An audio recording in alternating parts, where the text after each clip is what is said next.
अस्सलामुअलैकुम, मेरा नाम सैयद मोहम्मद चैनल पर बहुत बहुत खुश आमदीद स्वागत है। जो नए चैनल को ज़रूर सब्सक्राइब कर लें, वीडियो को लाइक एंड शेयर ज़रूर करें। ये वाली जो वीडियो है पूरे भारतवासियों के लिए काफ़ी ज़्यादा इम्पोर्टेंट है, क्योंकि सरकार ने सबसे पहले SIR कराया। पूरे भारत में जो है SIR होगा। 13 राज्यों में SIR हो चुका है और आने वाले वक्त में पूरे देश में SIR होगा। उसके बाद आपको पता है कि मकान सर्वे का कार्यक्रम चल रहा है और साथ में जनगणना भी हो रहा है। मगर सरकार का जो नेक्स्ट टारगेट है, जो सबसे खतरनाक टारगेट है, वो है NRC यानी कि नेशनल रजिस्टर ऑफ सिटीजनशिप। यानी कि सबसे पहले सरकार ने SIR कराया, करोड़ों लोगों का नाम जो है SIR से बाहर हो गया और अभी SIR से बाहर होने की वजह से भारतवासियों को दिक्कत हो रही है। आप बंगाल में जाकर देख सकते हैं कि बंगाल वासियों को बड़ी समस्या हो रही है, क्योंकि बंगाल सरकार का कहना है कि जिनका नाम SIR में शामिल नहीं हुआ है उनको अदालत में पेश नहीं किया जाएगा, BSF को सौंप दिया जाएगा। उसके बाद सरकार ने NPR के साथ साथ मकान सर्वे भी करा रही है।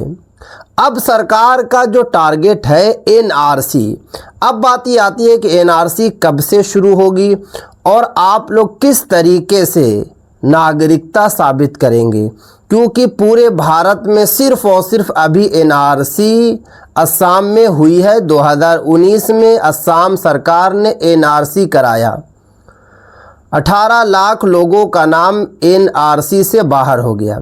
अभी भी जिनका नाम बाहर हुआ है वह असम में ही है, मगर उनको बड़ी दिक्कत हो रही है, बड़ी समस्या हो रही है, क्योंकि उनका पासपोर्ट को कैंसिल कर दिया गया है। उनको कोई सरकारी योजनाओं का लाभ नहीं मिल रहा है, उनको सरकारी नौकरी नहीं मिलेगी, उनके बच्चे को सरकारी नौकरी नहीं मिलेगी। यानी कि भारत में रहेंगे मगर कोई भी सरकारी योजनाओं का लाभ नहीं उठा पाएंगे, सिर्फ और सिर्फ जो है एक जो है इंसान की तरह रहेंगे।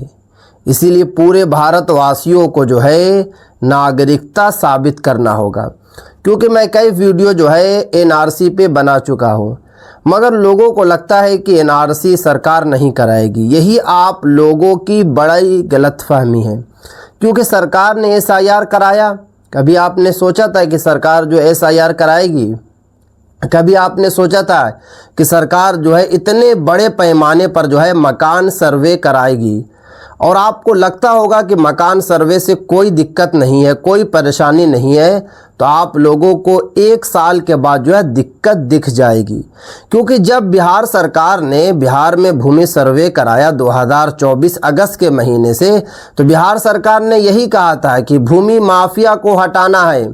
मगर जब बिहार भूमि सर्वे शुरू हुआ और 2 से 3 महीना गुजरा, तो धीरे धीरे जो है बिहार वासियों को दिक्कत होने लगी, क्योंकि बिहार वासियों की ज़मीन जो है सरकार के अंडर में जाने लगी और लाखों लोगों की ज़मीन जो है सरकारी हुई, सरकार के अंडर में चली गई। तो अभी जो मकान सर्वे हो रहा है, तो अभी सिर्फ और सिर्फ आपसे जो है 33 सवाल पूछा जा रहा है।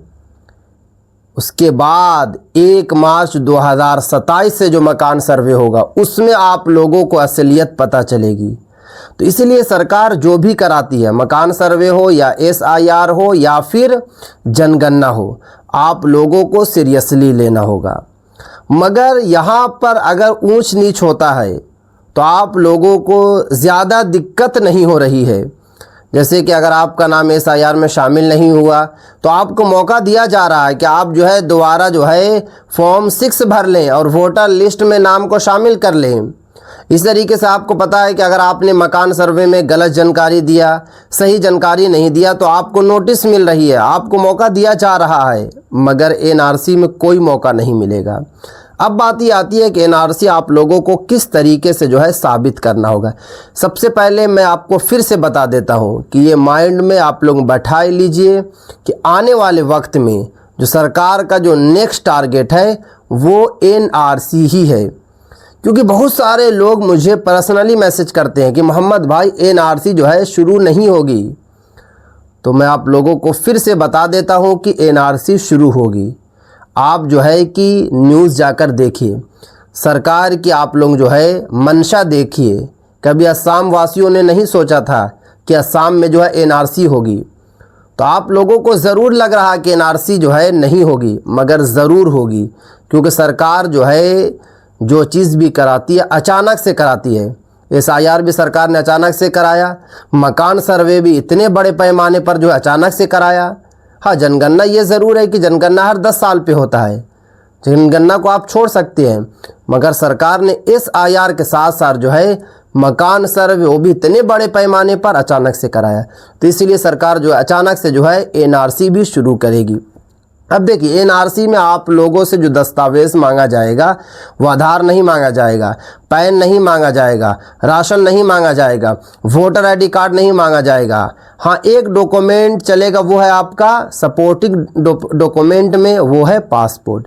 अब बात ये आती है कि आप लोगों को जो है कौन सा डॉक्यूमेंट देना है। जो नागरिकता का ठोस प्रूफ है, नागरिकता का जो है इम्पोर्टेंट प्रूफ है, वो आपका है जन्म प्रमाण पत्र, यानी कि बर्थ सर्टिफिकेट जो है सबसे इम्पोर्टेंट आइडेंटिटी प्रूफ है। केंद्र सरकार ने पहले ही बताया है कि जन्म का जो प्रूफ है, जन्म प्रमाण पत्र, यही सबसे इम्पोर्टेंट जो है प्रूफ है।